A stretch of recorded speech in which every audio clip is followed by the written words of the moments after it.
والسماء والطارق وما أدراك ما الطارق النجم الثاقب كل نفس لما عليها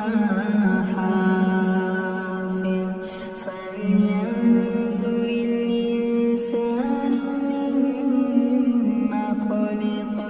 خلق من ماء دافق يخرج من بين الصلب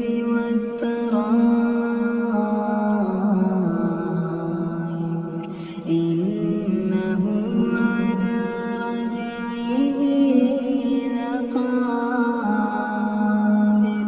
يوم تبلى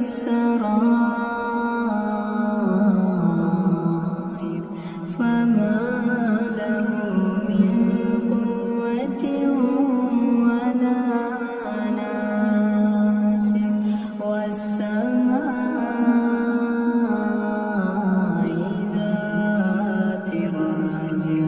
والأرض ذات الصدع إنه لقول فصل وما هو بالهزل